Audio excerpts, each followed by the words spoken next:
When the difficulty of learning the English language was subtracted, I found that in the matter of learning trades and in mastering academic studies, there was little difference between the colored and Indian students. It was a constant delight to me to note the interest which the colored students took in trying to help the Indians in every way possible. There were a few of the colored students who felt that the Indians ought not to be admitted to Hampton, but these were in the minority.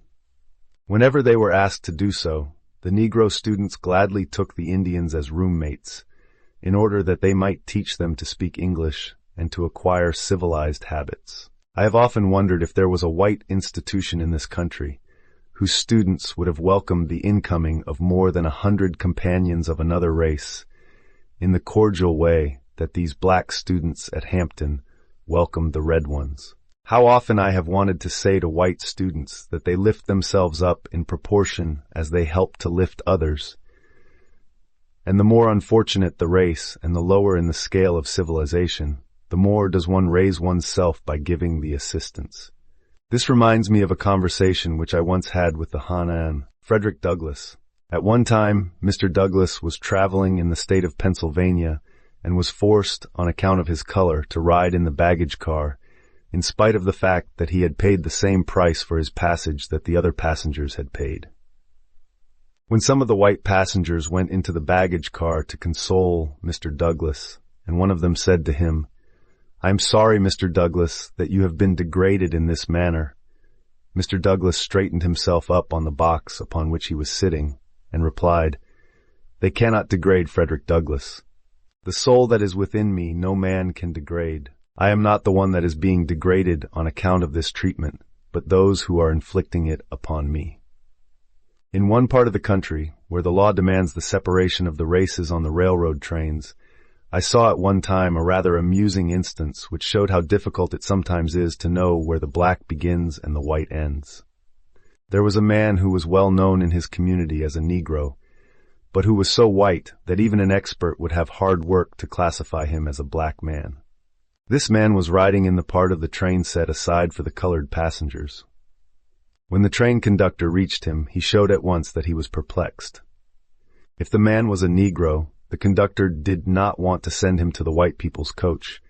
At the same time, if he was a white man, the conductor did not want to insult him by asking him if he was a Negro.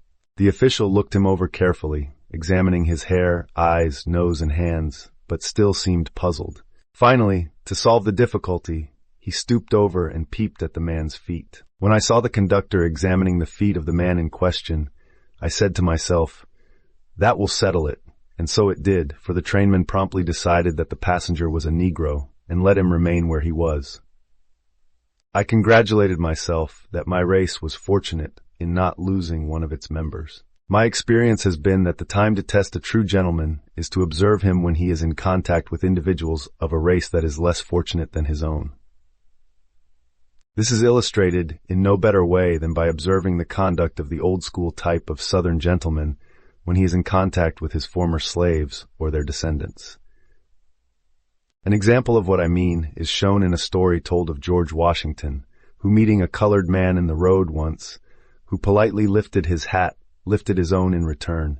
Some of his white friends who saw the incident criticized Washington for his action. In reply to their criticism, George Washington said, "Do you suppose that I am going to permit a poor, ignorant, colored man to be more polite than I am?" While I was in charge of the Indian boys at Hampton, I had one or two experiences which illustrate the curious workings of caste in America.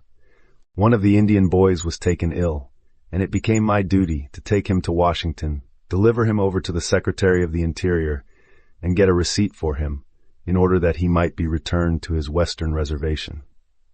At that time I was rather ignorant of the ways of the world. During my journey to Washington, on a steamboat, when the bell rang for dinner, I was careful to wait and not enter the dining room until after the greater part of the passengers had finished their meal. Then, with my charge, I went to the dining saloon. The man in charge politely informed me that the Indian could be served, but that I could not. I never could understand how he knew just where to draw the color line, since the Indian and I were of about the same complexion. The steward, however, seemed to be an expert in this matter. I had been directed by the authorities at Hampton to stop at a certain hotel in Washington with my charge, but when I went to this hotel, the clerk stated that he would be glad to receive the Indian into the house, but said that he could not accommodate me. An illustration of something of this same feeling came under my observation afterward. I happened to find myself in a town in which so much excitement and indignation were being expressed that it seemed likely for a time that there would be a lynching. The occasion of the trouble was that a dark-skinned man had stopped at the local hotel. Investigation, however, developed the fact that this individual was a citizen of Morocco, and that while traveling in this country, he spoke the English language. As soon as it was learned that he was not an American Negro, all the signs of indignation disappeared. The man who was the innocent cause of the excitement, though, found it prudent after that not to speak English. At the end of my first year with the Indians, there came another opening for me at Hampton, which, as I look back over my life now, seems to have come providentially to help to prepare me for my work at Tuskegee later. General Armstrong had found out that there was quite a number of young colored men and women who were intensely in earnest in wishing to get an education, but who were prevented from entering Hampton Institute because they were too poor to be able to pay any portion of the cost of their board, or even to supply themselves with books. He conceived the idea of starting a night school in connection with the Institute, into which a limited number of the most promising of these young men and women would be received, on condition that they were to work for 10 hours during the day and attend school for 2 hours at night. They were to be paid something above the cost of their board for their work. The greater part of their earnings was to be reserved in the school's treasury as a fund to be drawn on to pay their board when they had become students in the day school after they had spent 1 or 2 years in the night school. In this way, they would obtain a start in their books and a knowledge of some trade or industry, in addition to the other far-reaching benefits of the institution. General Armstrong asked me to take charge of the night school, and I did so. At the beginning of this school, there were about 12 strong, earnest men and women who entered the class. During the day, the greater part of the young men worked in the school's sawmill, and the young women worked in the laundry. The work was not easy in either place, but in all my teaching I never taught pupils who gave me much genuine satisfaction, as these did. They were good students, and mastered their work thoroughly. They were so much in earnest that only the ringing of the retiring bell would make them stop studying, and often they would urge me to continue the lessons after the usual hour for going to bed had come.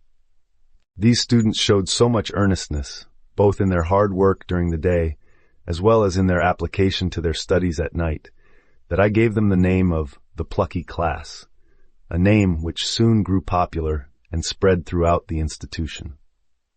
After a student had been in the night school long enough to prove what was in him, I gave him a printed certificate, which read something like this. This is to certify that James Smith is a member of the Plucky Class of the Hampton Institute and is in good and regular standing. The students prized these certificates highly, and they added greatly to the popularity of the night school.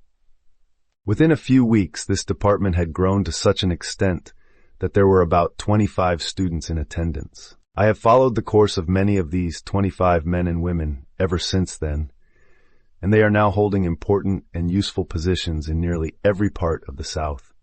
The night school at Hampton, which started with only 12 students, now numbers between 300 and 400, and is one of the permanent and most important features of the institution.